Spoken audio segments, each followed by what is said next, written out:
Seeds of Wisdom RV and Economic Updates Thursday morning, the 3rd of April 25. Listen to the full version on the official dinarreport.com website and become our supporter on Patreon. Good morning. Dinar recaps. Circle files for initial public offering. Plans to list on NYSE under ticker symbol CRCL.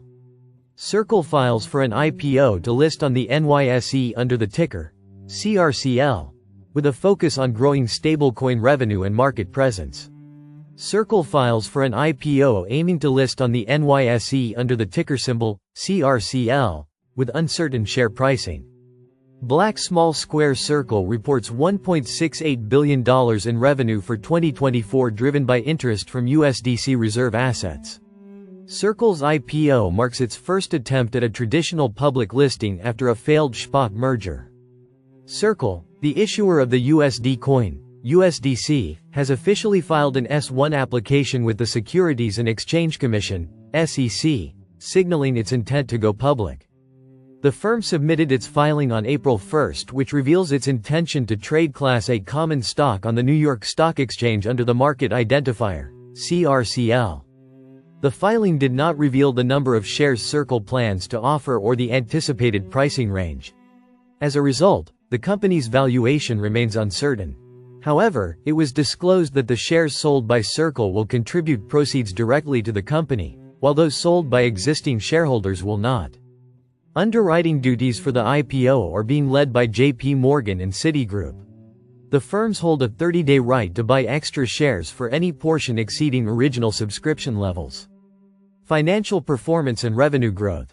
Circle's financial data for 2024 offers a closer look at its performance. The company reported total revenue and reserve income of $1.68 billion, an increase from $1.45 billion in 2023. The bulk of its revenue came from reserve income tied to interest on assets backing the USDC. Operating expenses for the year amounted to $491.7 million, with compensation costs making up the largest portion at $263.4 million. The net income from continuing operations at Circle reached $156.9 million last year, despite a decrease from $271.5 million the previous year. The financial results showed a notable improvement compared to the previous year, when Circle recorded a loss of $761.8 million. Adjusted EBITDA financial results for Circle reached $284.9 million in 2024. Share structure and corporate governance. Circle intends to adopt a three-tier share structure once it goes public. Class A shares, offered in the IPO, will carry 1 vote per share. Class B shares, which are held by co-founders Jeremy Allaire and Patrick Sean Neville, carry 5 votes per share.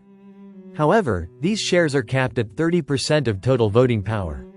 Class C shares carry no voting rights but are convertible under certain conditions. This structure ensures Circle does not qualify as a controlled company under NYSE governance rules following the IPO. A new attempt at going public.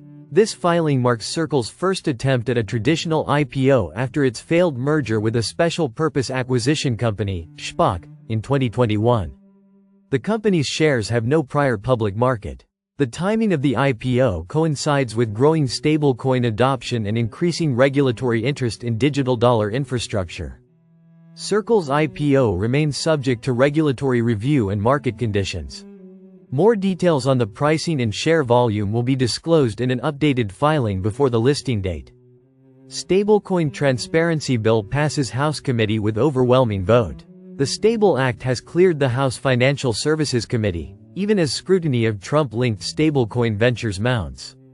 The House Financial Services Committee voted to advance stablecoin legislation Wednesday, approving the Stable Act with 32 members in favor and 17 opposed. The bill, formally named the Stablecoin Transparency and Accountability for a Better Ledger Economy Act, would create a framework for dollar-denominated stablecoins, including reserve requirements and anti-money laundering standards.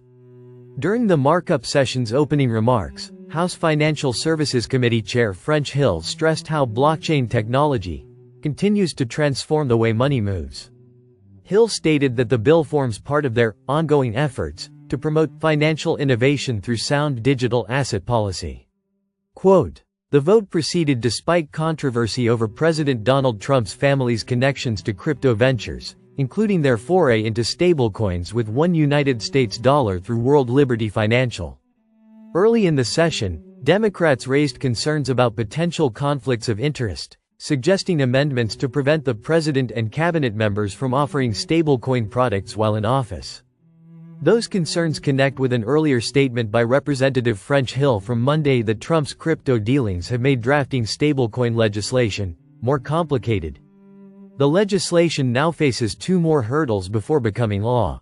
After the markup, it will be reported out of committee and scheduled for consideration by the House of Representatives. Both the House and Senate must align their approaches, with key differences in state versus federal regulation and the treatment of foreign issuers such as Tether. The Genius Act, a separate version from the Senate, will be considered alongside it. Once the stable bill passes the House, it will move to the Senate, where it will undergo a similar process of committee consideration before potentially reaching the Senate floor for a vote. If both chambers approve the bill, any differences between the House and Senate versions would need to be reconciled before the final legislation could be sent to the President for signature or veto. Wednesday's development marks the committee's second attempt to advance stablecoin legislation. A previous effort in 2023 stalled amid partisan disagreements under the Biden administration. Listen to the full version on the official dinarreport.com website and become our supporter on Patreon. Source: dinarrecaps.com